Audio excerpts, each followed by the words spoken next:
আসসালামু আলাইকুম। এখন দেখবেন সংবাদ শিরোনাম। ত্রয়োদশ সংসদ নির্বাচনের প্রার্থীদের প্রতীক বরাদ্দ, কাল থেকে আনুষ্ঠানিক প্রচার। নির্বাচনের পরিবেশ খুবই ভালো, খুবই সৌহার্দ্যপূর্ণ সম্পর্ক এবং একে অপরকে স্বতঃস্ফূর্ত। কেউ কেউ তাদের প্রতীকের প্রচারণা করছে, সে ব্যাপারে কোনো মনিটরিং নাই, শোকজ নাই, তত্ত্বাবধান নাই। কয়েক জায়গায় আচরণবিধি লঙ্ঘনের অভিযোগ।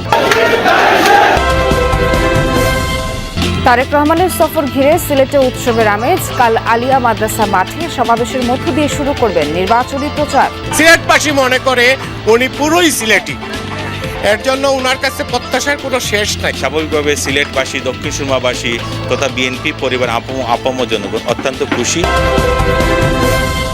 পরিবেশ নিয়ে প্রার্থীরা এখন পর্যন্ত অনেকটা সন্তুষ্ট, তবে দু একজন প্রার্থী তারা লেভেল প্লেইং ফিল্ডের বিষয়ে কিন্তু তারা জানিয়েছে এবং প্রশাসন যেন সঠিকভাবে লেভেল প্লেইং ফিল্ড মেনটেন করে নির্বাচন কমিশনের পক্ষ থেকে জেলা রিটার্নিং কর্মকর্তার কাছে তারা তেমনটি জানিয়েছেন। এবং আমি সকাল থেকে দেখতে পাচ্ছি যে রাজশাহীর যে 6টি আসনে সকাল 10টার পরে আসলে 29 জন প্রার্থী প্রত্যেকে দলীয় এবং পছন্দসই প্রতীক বরাদ্দ কিন্তু পেয়েছেন। প্রত্যেকের হাতে নিজ নিজ প্রতীক তুলে দিয়েছেন জেলা রিটার্নিং কর্মকর্তা। এবং সকাল 10টা থেকে আসলে রাজশাহী জেলা প্রশাসকের কার্যালয়ে রিটার্নিং কর্মকর্তার কিন্তু নির্বাচনে যে জেলা রিটার্নিং কর্মকর্তা, জেলা প্রশাসকের কার্যালয়ে সকল প্রার্থীদের তাদের প্রতিনিধিদের যে উপস্থিতিতে এই প্রতীক বরাদ্দ যে কার্যক্রম সেটি শেষ হয়েছে। এ সময় আমরা যতটুকু দেখেছি যে রিটার্নিং কর্মকর্তা, সহকারী রিটার্নিং কর্মকর্তা এবং অফিসাররা, আইনশৃঙ্খলা বাহিনীর সদস্যরা সকলেই উপস্থিত ছিলেন।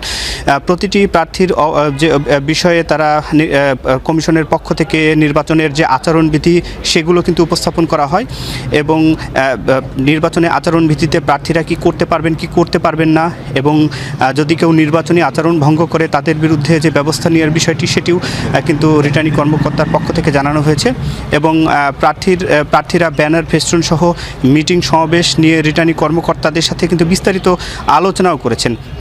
এবং আমি যতটুকু এই সারাদিন ব্যাপী যতটুকু দেখেছি যে রাজশাহীর যে 6টি আসনে 26 জন প্রার্থী যারা দলীয় প্রতীক পান, এর মধ্যে 26 জন দলীয় প্রার্থী তাদের দলীয় প্রতীক পেলেও রাজশাহীর 2টি আসনে 3 জন স্বতন্ত্র প্রার্থী পছন্দ মতো কিন্তু প্রতীক বরাদ্দ পেয়েছেন।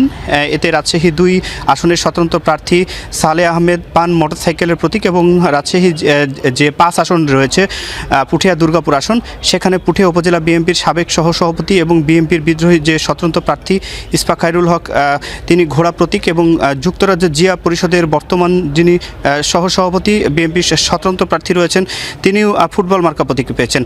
আজ সকাল থেকে কিন্তু আচরণ বিধি সংক্রান্ত যে অবহিতকরণ সভা সেটি জেলা রিটার্নিং অফিসারের কার্যালয়ে অনুষ্ঠিত হয় এবং এরপরে কিন্তু জেলার এবছরে যে 3টি আসনের মোট 19 জন চূড়ান্ত প্রার্থী রয়েছে সেই প্রার্থীদের মাঝে কিন্তু প্রতীক বরাদ্দ দেওয়া হয় এবং এই প্রতীক দেওয়ার মধ্য দিয়ে কিন্তু আসলে ত্রয়োদশ জাতীয় সংসদ নির্বাচনের দেখা যাচ্ছে যে নতুন একটি আমেজ তৈরি হয়েছে। এবং জেলার যে 3টি আসন রয়েছে, মুন্সিগঞ্জ 1 আসনে এবারে মোট প্রার্থী হয়েছেন 6 জন। এর মধ্যে কিন্তু বিএনপির মনোনীত প্রার্থীর পাশাপাশি দেখা যাচ্ছে যে বিদ্রোহী প্রার্থীও রয়েছে এবং 10 দলীয় জোট সহ অন্যান্য দলের প্রার্থীও রয়েছে। এবং মুন্সিগঞ্জ 2 আসনে কোনো স্বতন্ত্র প্রার্থী হয়নি, তবে সেখানে বিএনপির পাশাপাশি কিন্তু 10 দলীয় জোটেরও প্রার্থী রয়েছেন। এবং একই সাথে মুন্সিগঞ্জ 3 আসনে কিন্তু চূড়ান্ত প্রার্থী হিসাবে আমরা 8 জনের নাম ঘোষণা করতে দেখেছি এবং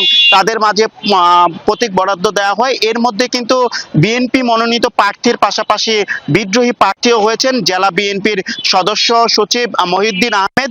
তিনি আসলে এবারে নির্বাচনে ফুটবল প্রতীক নিয়ে নির্বাচন অংশ নেবেন এবং তার প্রতীকও কিন্তু মোট যে 19 প্রার্থীর মধ্যে 17 জন আসলে বিভিন্ন দলীয় প্রার্থী এবং 2 জন কিন্তু স্বতন্ত্র প্রার্থী হিসাবে এবারে নির্বাচনে অংশগ্রহণ করবে। এবং আমার এই 19 জন প্রার্থীর মধ্যে 6 জন প্রার্থীর সাথে কথা হওয়ার সুযোগ হয়েছে এবং তারা কিন্তু নির্বাচনী আচরণ বিধির মানার ক্ষেত্রে প্রত্যয়ের কথা জানিয়েছেন এবং তারা বলেছেন যে সকল বড় দল ছোট দল সকল প্রার্থীর জন্যই কিন্তু যেন সমান আচরণ করা হয় নির্বাচন কমিশন এবং সংশ্লিষ্টদের পক্ষ থেকে। একই সাথে মুন্সিগঞ্জের যে আইন শৃঙ্খলার রয়েছে সেটি যথাযথ এবং রাখার জন্য কিন্তু তারা জানিয়েছেন। এবং আমরা নির্বাচনে প্রতীক বরাদ্দর পরপরই কিন্তু প্রার্থীর সমর্থকদের মধ্যে উচ্ছ্বাস আনন্দের চিত্র দেখেছি। তবে আনুষ্ঠানিকভাবে যেহেতু আগামীকাল প্রচারণা শুরু হবে, সেক্ষেত্রে এখন পর্যন্ত কিন্তু আনুষ্ঠানিক প্রচারণা আমরা দেখতে পাচ্ছি না। প্রতীক বরাদ্দ কার্যক্রমে দিনভর সরব ছিল সারা দেশের রিটার্নিং কর্মকর্তাদের কার্যালয়গুলো। সকাল থেকে শুরু হয় প্রার্থীদের মধ্যে প্রতীক বরাদ্দ। এর আগে প্রার্থী ও তাদের প্রতিনিধিদের আচরণবিধি মানা চলা সহ বিভিন্ন বিধিনিষেধ সম্পর্কে সচেতন করেন নির্বাচনী কর্মকর্তারা। কয়েক জায়গায় প্রতীক বরাদ্দ নিতে আসা প্রার্থী ও কর্মী সমর্থকদের বিরুদ্ধে উঠেছে আচরণবিধি লঙ্ঘনের অভিযোগ। সারা দেশে দিনভর উৎসবমুখর পরিবেশ। সকাল থেকে চলে ত্রয়োদশ জাতীয় সংসদ নির্বাচনে প্রার্থীদের মধ্যে প্রতীক বরাদ্দ। রিটার্নিং কর্মকর্তার কার্যালয়ে নিজ নিজ কর্মী সমর্থক ও প্রতিনিধিদের নিয়ে উপস্থিত হন বিভিন্ন দলের প্রার্থীরা। শুরুতেই তাদের আচরণবিধি মেনে চলা সহ বিভিন্ন বিধিনিষেধ সম্পর্কে সচেতন করেন নির্বাচনী কর্মকর্তারা।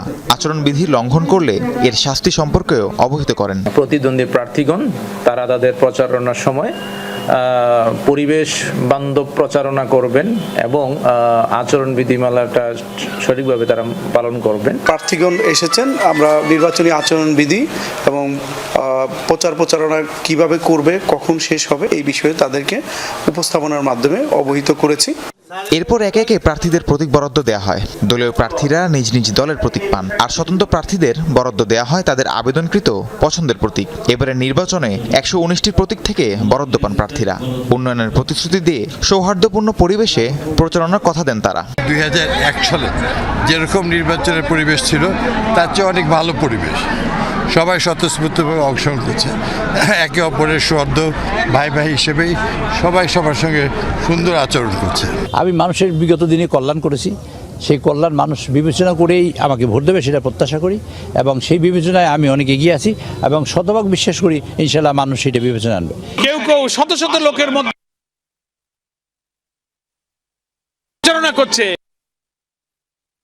কজ নাই।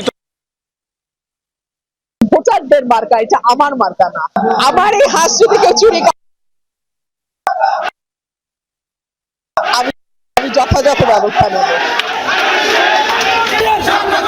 এদিকে প্রতীক বরাদ্দ কার্যক্রমেই আচরণবিধি লঙ্ঘনের ঘটনা ঘটেছে। কুমিল্লায় রিটার্নিং কর্মকর্তার কার্যালয়ের সামনে বিভিন্ন দলের প্রার্থীদের পক্ষে স্লোগান দিতে দেখা যায় কর্মী সমর্থকদের।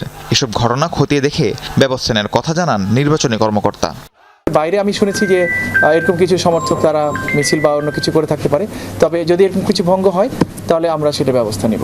রাজশাহীতে জাতীয় পার্টির প্রতীক বরাদ্দের প্রতিবাদে রিটার্নিং কর্মকর্তার কার্যালয়ের সামনে প্রতিবাদ করে এনসিপি নেতারা। পঞ্চগড়ে উন্মুক্ত আলোচনায় বিএনপি নেতাকর্মীদের বিরুদ্ধে হুমকি দেওয়ার অভিযোগ করেন এনসিপি প্রার্থী সার্জিস আলম।